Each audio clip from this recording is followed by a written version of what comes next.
আমার বাড়ি কোন জেলায়? গাইবান্ধা। গরিব এলাকায় বাড়ি দেখে আমার জেলার নামটা নিতেও আপনাদের কষ্ট হচ্ছে। একটু জোরে বলেন, আমার বাড়ি কোথায়? আমি আসছি কোন জেলায়? রাজশাহীতে। বিশ্বাস করেন, আমি গাইবান্ধা থেকে আপনাদের এলাকায় এসেছি শুধুমাত্র করণের কথা বলার আশায়, এছাড়া আমার আর অন্য কোনো উদ্দেশ্য নাই। আর গাইবান্ধা থেকে রাজশাহীতে এসে রাজনীতি করে আমার কোনো লাভ আছে? আগামী নির্বাচনে এলাকার মহিলা মেম্বার পদেও দাঁড়ানোর কোনো চান্স আছে? তাহলে আমি কেন এখানে রাজনীতি করবো?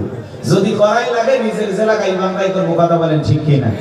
এই জন্য আপনারা টেনশন মুক্ত থাকবেন। আমি আপনাদের কথার সাথে একমত। আমি বাংলাদেশের রাজনীতি কোনো দলের বক্তা না, আমি রাজনীতি কোনো বক্তব্য দেব না। I will not say political word because I am not a leader of any political party. কারণ এখানে সব দলের লোক আছে না নাই? এখানে বসে আছেন আওয়ামী লীগ, বিএনপি, জাতীয় জামাত ইসলাম, জাসদ, পাসদ, চরমনে, আরশিদ, ফুরফুরে, হাটাজার, ওলামানি জামাত, তাবলিগ, পাবলিক, ওলামানি, কোন গণফোরাম, সুসমাজ, বিপ্লব, এলজিবি